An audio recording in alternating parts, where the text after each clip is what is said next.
राधे राधे मेरी YouTube family. मुझे पता है अक्सर सभी के साथ कभी ना कभी ऐसा हो ही जाता है कि हम सुबह को उठने में थोड़ा सा लेट हो जाते हैं और ज़्यादा लेट भी नहीं हुए हैं। ऐसा कोई 10 या 15 मिनट ही हम लेट हुए थे और हमारे पूरे काम का जो शेड्यूल है ना वो बिगड़ चुका है। सबसे पहले हमारे घर में जो काम शुरू होता है वो पूजा का होता है। जैसे भगवान जी को उठाते हैं, उनको भोग वगैरह लगाते हैं, तो उसी में थोड़ा सा लेट हो गया है।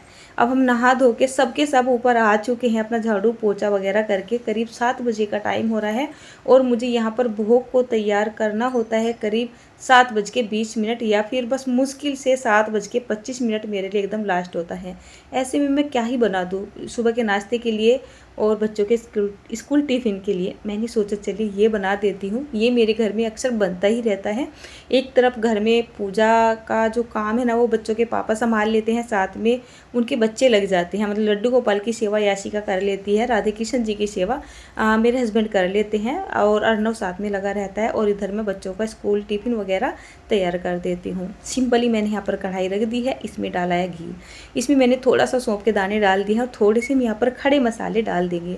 जैसे कि मैंने यहाँ पर डाल दी है 2 हरी इलायची, 2-3 लौंग, जावित्री डाल दी है और थोड़ा सा यहाँ पर मैंने चक्र फूल और 2 तेज पत्ते डाल दिए हैं। इससे ज़्यादा इसमें कुछ भी नहीं जाएगा, बहुत ही सिंपल वे में बनेगा। आप चाहे तो यहाँ पर इन सब की जगह ओनली जीरे का इस्तेमाल भी कर सकते हैं। जीरा और सरसों उसका भी तड़का लगा सकते हैं। अपने घर में लहसुन प्याज खा लेते हैं तो यहाँ पर लहसुन प्याज को कट करके भी डाल सकते हैं। बस उसका पेस्ट बना के मत डालिएगा, आप कट करके ही डालिएगा। उसके बाद जब मैंने सुबह यहाँ पर झाड़ू लगानी शुरू की थी ना, तभी मैं यहाँ पर करीब 2 कप के जितना बासमती के चावल भिगो के चली गई थी। मुझे पता था आज मुझे लेट हो जाएगी और यहाँ पर ना रोटी पराठे बनाने का टाइम नहीं मिलेगा। इसी बीच में मैंने चावल भिगो दिए थे। 15 से 20 मिनट का टाइम लगभग में हो चुका था चावल को भीगे हुए। पानी निकाल के और इनको यहाँ पे मैंने डाल दिया है। उसके बाद यहाँ पर हल्का सा नमक, मिर्च, थोड़ा सा जो है चाट मसाला और हल्का सा काला नमक डाल दिया है और यहाँ पर मैंने पानी डाल दिया है। 2 कप मैंने यहाँ पर चावल लिए थे, 2 कप के सामने 2.25 कप के जितना मैंने पानी डाल दिया है और इसको बहुत ही हल्के से हाथों से चला देते हैं। मुझे यहाँ पर पानी थोड़ा सा कम सा लग रहा था। दरअसल ये तो हमारा डेली का काम होता है और बहुत ही अच्छे से अंदाज़ा हो रहा है कि इसके अंदर कितना पानी जाएगा, कितना हल्दी जाएगा, कितना मिर्च जाएगा, तो वही उसी हिसाब से आपको बता दिया जाता है। तो चलिए, जैसे मैंने पानी डाल दिया है और इसको छोड़ दिया है पकने के लिए कम से कम 10 मिनट के लिए। 10 या 11 या फिर 12 मिनट में ये बनकर बिल्कुल तैयार हो जाते हैं। टोटली मैंने यहाँ पर जो तड़का लगाया ना, जब तक 7:05 का टाइम हो चुका होगा, फटाफट से इसको मैंने एक साइड में रख दिया है और यहाँ पर पैन रख दिया है। पैन में डाल दिया है थोड़ा सा घर का शुद्ध देसी घी। आज सरसों के तेल का, रिफाइंड वगैरह का इस्तेमाल बिल्कुल भी नहीं कर रही हूँ। सिंपली अपने घर के शुद्ध देसी घी का इस्तेमाल कर रही हूँ क्योंकि घर में घी बनने लगा है। उसके बाद यहाँ पर मैंने थोड़े से काजू, बादाम और किशमिश को डाल दिया है। इसको हमें गैस का फ्लेम एकदम लो करके 1 से 2 मिनट के लिए हल्का सा फ्राई कर लेना है। ज़्यादा तेज़ नहीं करना है, नहीं तो जो हमारे काजू वगैरह है ना, इनमें कड़वाहटपन भी आ सकता है। लास्ट में आके गैस को ऑफ कर देना है और 4-5 यहाँ पर हरी मिर्च को कट करके डाल देना है। याद रहे ये हरी मिर्च तीखे वाली नहीं है। बच्चों के लिए बना रहे हो ना तो आप हरी मिर्च को स्किप भी कर सकते हैं। यहाँ पर आ जाइए, हमारी जो किशमिश, काजू, बादाम वगैरह तो वो अच्छे से फ्राई हो चुके हैं और जो ये हमारे चावल है ना, कम से कम ये ऐसे जो पक चुके हैं 50 to 60%। लेकिन इसमें भी काफ़ी सारा ना पानी रह रहा है। इसको ज़्यादा चलाएंगे नहीं, बहुत ही हल्के हल्के से हाथों से मिक्स सा कर देंगे और उसके बाद तैयार किए हुए काजू, बादाम, किशमिश वगैरह यहाँ पर डाल देंगे। अब इनको बिल्कुल भी नहीं चलाएंगे, गैस का फ्लेम मीडियम टू हाई के बीच में रखेंगे और इसको पकने देते हैं। तो जब तक ये हमारा पुलाव बन के तैयार होता है, हम यहाँ पर एक छोटी सी तैयारी कर लेते हैं बच्चों के नाश्ते की, यानी कि दूध की। तो मैं शाम के टाइम में इस दूध को पका के फ्रिज में रख देती हूँ और सुबह के टाइम में क्या करती हूँ, इसकी मलाई को थोड़ा सा साइड में करते हुए इसमें से दूध निकाल लेती हूँ। आजकल घर में घी बना रही हूँ ना, तो इस टाइम जो मलाई निकलती है ना, साथ ही मैं इसको जो है जिस बर्तन में मैं घी बनाती हूँ, दूध जमाती हूँ, मतलब उसमें डाल देती हूँ और दोपहर तक ये जम जाती है। दोपहर के टाइम में मट्ठा वगैरह बना लेती हूँ। तो चलिए, इसको मैंने गर्म करने के लिए रख दिया है, फटाफट से गर्म कर देती हूँ। अंदर से आवाज़ आने लगी है भोग के लिए। लगभग में 7:15 बजे का टाइम हो चला है, 1-2 मिनट ऊपर नीचे हो सकती है।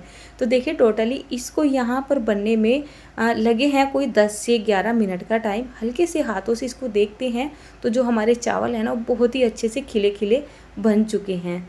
देखिए, है कि नहीं, बहुत सारे मेरे कुछ व्यूअर्स है पूछते हैं दीदी आप कौन से चावल का इस्तेमाल करते हैं, आपके चावल बहुत ही अच्छे से बनते हैं।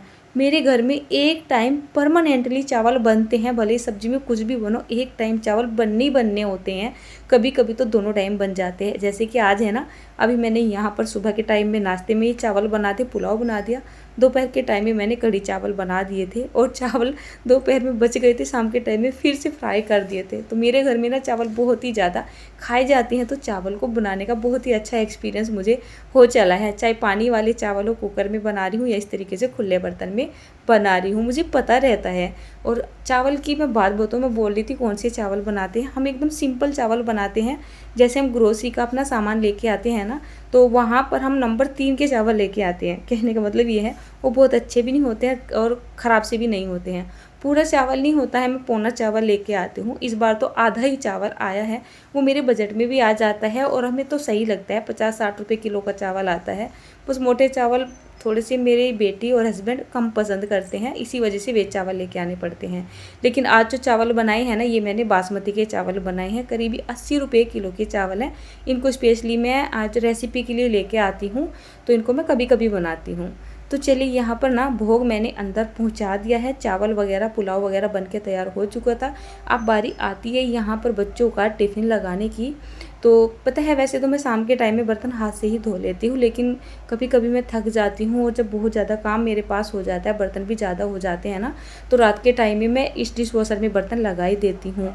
एक बात बताऊँ आपको, जो मेरी बेटी है ना यासिका, जिसको आप बोलते हो बहुत ही प्यारी सी है, प्यारी सी तो वो है लेकिन भुलक्कड़ बहुत ज़्यादा है। दरअसल वो अपनी पढ़ाई वगैरह की बहुत ही ज़्यादा टेंशन लेती है, तो स्कूल का लंच बॉक्स वगैरह उसका पता नहीं चलता है मुझे कहाँ रख देती है। अर्नव तो आते के साथ ही अपना लंच बॉक्स सीधा सिंक में पहुंचा देता है, लेकिन उसका लंच बॉक्स तो मुझे कभी कभी उसके बैग में से निकालना पड़ता है। आज मुझे उसका लंच बॉक्स नहीं मिला था, तो मैंने अपने घर का ये गोल वाला टिफिन उठा लिया है। मैंने बोला आज तो इसी में लेके जा। तो चलिए मैंने बच्चों का यहाँ पर ना लंच बॉक्स कर दिया है पैक, और अब मुझे थोड़ी सी राहत की सांस मिल जाएगी। उधर चल रहा है बाबा जी का सत्संग। सुबह ही सुबह मेरे घर में श्री राधा रानी के या मतलब भजन चलते रहते हैं, और 6-6:30 बजे से शुरू हो जाता है हमारे बाबा जी का सत्संग। तो घर में बस पूजा पाठ चलती रहती है और थोड़ा सा भक्ति का माहौल सा रहता है, मन भी खुश सा रहता है, सभी अपने अपने काम में लगे रहते हैं। तो ये रहता है मेरा सुबह का रूटीन। तो चलिए अब मैंने बच्चों का लंच कर दिया है पैक, और आप बना के देखिएगा, बहुत ही अच्छा बनता है। मेरी तरह आप सभी को भी बहुत ज़्यादा जल्दबाजी रह सकती है कभी कभी, चाहे ऑफिस का टिफ़िन हो या फिर स्कूल का टिफ़िन हो, तो ऐसे में आप इस हेल्थी सी टेस्टी सी रेसिपी को ट्राई कर सकते हैं। तो राधे राधे दोस्तों, मिलती हूँ आपसे एक और प्यारी सी सिंपल सी रेसिपी के साथ।